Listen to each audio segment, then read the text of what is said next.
नमस्कार। बिहार में land survey, ज़मीन सर्वे चल रहा है जो आप जान रहे हैं, और आप सभी ज़मीन सर्वे में ज़रूर भाग ले रहे होंगे और अपना अपना ज़मीन का सर्वे करा रहे होंगे। तो आज इस वीडियो के माध्यम से मैं आप तक जानकारी देना चाह रहा हूं कि आपको बिहार विशेष सर्वेक्षण में रैयतों के लिए क्या मतलब क्या आवश्यक है और क्या आवश्यक नहीं है। ये दो बात आपको जानना बहुत ज़रूरी है, क्योंकि बहुत सारा कन्फ्यूज़न क्रिएट हो रहा है और लोग बहुत अफरा तफरी में हैं। तो उस कन्फ्यूज़न को हम दूर करते हैं। आज के इस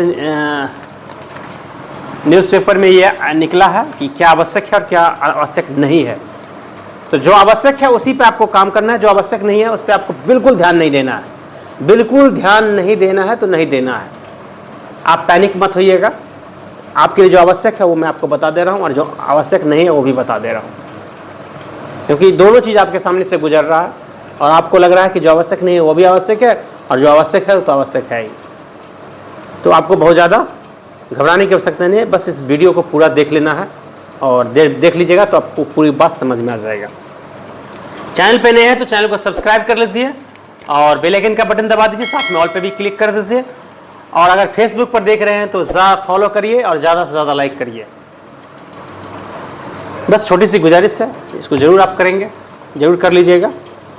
इतना मैं विश्वास और आशा रखता हूँ आपसे। आइए हम आपको पहले बता दें विशेष आवश्यक क्या है आपके लिए। पहले बता देता हूँ आवश्यक क्या है और बाद में आपको इसके बाद बताऊंगा आवश्यक क्या नहीं है आपके लिए। तो पहले जान लीजिए आवश्यक क्या है। स्वघोषणा प्रपत्र 2, स्वघोषणा पत्र प्रपत्र 2 रैयत या रैयत के वंशज द्वारा जो भूमि आप ऑक्युपाइड करते हैं, धारित भूमि को भरकर अपने अंचल के शिविर में जमा करें या भूलेख या भू अभिलेख एवं परिमाप की वेबसाइट कौन सा वेबसाइट है? माफ कीजिएगा, वेबसाइट का नाम है dirs.bihar.gov.in पर अपलोड कर दीजिए। पहला क्या? स्वघोषणा प्रपत्र 2 रैयत या रैयत के वंशज के द्वारा, वो भी कर दीजिए। खतियानी रैयत, मैं अभी आवश्यक बता रहा हूं आपको। खतियानी रैयत, जमाबंदी रैयत के वंशज, जो खतियानी है, जो जमाबंदी रैयत है, उसके जो वंशज है, स्वयं प्रपत्र 3(1) में, स्वयं खुद से प्रपत्र 3(1) में वंशावली तैयार कर अपने अंचल के शिविर में जमा करें या वेबसाइट पे अपलोड कर दें। वेबसाइट में आपको स्क्रीन पर लिख भी दे रहा हूं, आप उसको कर सकते हैं। राजस्व रसीद की छाया प्रति स्वघोषणा, राजस्व रसीद की छाया प्रति स्वघोषणा के साथ संलग्न करें। यदि क्रय, चौथा पॉइंट, यदि क्रय या बदलेन, एक दूसरे से बदला, या दान, डोनेशन की भूमि हो तो दस्तावेज की छाया प्रति। यदि क्रय या खरीदे है, मान लीजिए बदलेन है या दान की भूमि है तो दस्तावेज की छाया प्रति। यदि सक्षम न्यायालय का आदेश हो तो आदेश की छाया प्रति। मान लीजिए किसी भूमि पर झगड़ा हो गया, मान लीजिए किसी भूमि पर झगड़ा हो गया था, कोई कोर्ट चला गया और वहां से आपको न्यायालय का आदेश मिल गया, उसकी भी छाया प्रति लगा सकते हैं। बंदोबस्त भूमि, भूदान प्रमाण पत्र या वासीगत पर्चा की छाया प्रति, यानी किन्हीं को कोई जमीन दान में मिला या सरकार की तरफ से कुछ डिसमिल जमीन मिलता है गरीब भूमिहीनों के लिए, उसका जो वासीगत पर्चा है वो भी छाया प्रति। जमाबंदी रैयत जीवित है, अगर जमाबंदी रैयत जीवित है तो केवल स्वघोषणा प्रपत्र 2 देंगे, वंशावली नहीं देंगे। समझ गए बात?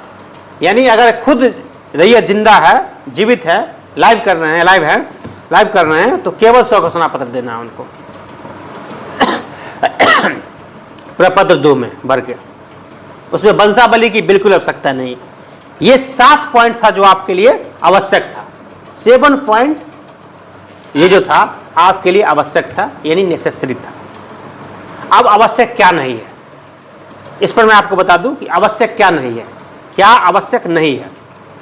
प्रपत्र 3(1) में वंशावली पर कार्यपालक दंडाधिकारी नोटरी पब्लिक के समक्ष शपथ करने की आवश्यकता नहीं है।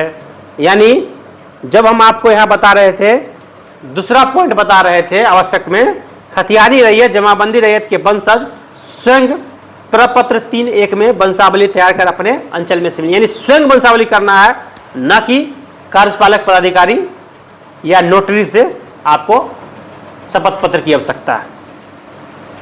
उसके बाद दूसरा पॉइंट जो आवश्यक नहीं है, प्रपत्र 3(1) में वंशावली पर संबंधित ग्राम पंचायत के प्रतिनिधि से हस्ताक्षर करवाना आवश्यक नहीं है। यानी वंशावली पर किसी तरह का हस्ताक्षर किसी से कराना आवश्यक नहीं है, ग्राम पंचायत प्रतिनिधि से, याद रखिएगा।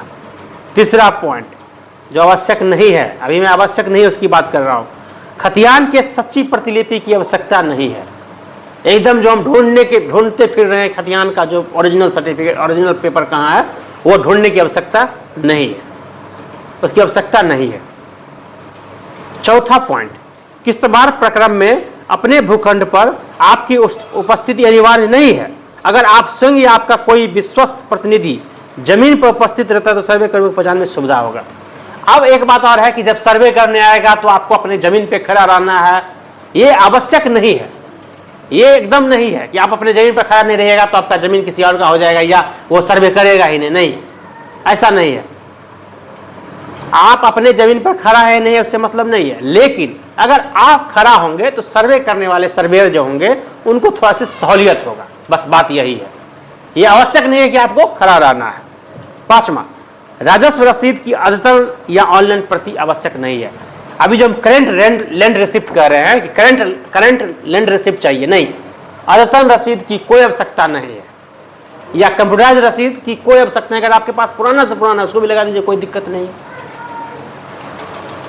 इसलिए ये 5 पॉइंट था जो आपके लिए आवश्यक नहीं है। तो मैंने आपके लिए 7 पॉइंट बताया जो आवश्यक है और 5 पॉइंट बताया जो आवश्यक नहीं है। इस वीडियो को अगर आपको देखने में अगर समझने में दिक्कत तो दोबारा देखिएगा। आप 7 पॉइंट इधर का 5 पॉइंट इधर का समझ जाइएगा। आपको इस सर्वे में आपको कोई परेशानी नहीं दिखेगा। ये सर्वे आपको आसान हो जाएगा आपके लिए। तो वीडियो कैसा लगा बताइएगा। आप क्या सोचते हैं वो भी कमेंट बॉक्स में लिख दीजिएगा। और अभी तक चैनल पर हैं और चैनल को सब्सक्राइब नहीं किया तो प्लीज़ सब्सक्राइब कर लीजिए। और फेसबुक पर देख रहे हैं तो फॉलो करिए, ज़्यादा से ज़्यादा लाइक करिए। मिलते हैं फिर एक नए इन्फॉर्मेशन के साथ नए इन्फॉर्मेटिव वीडियो में। तब तक के लिए जय हिंद, जय भारत।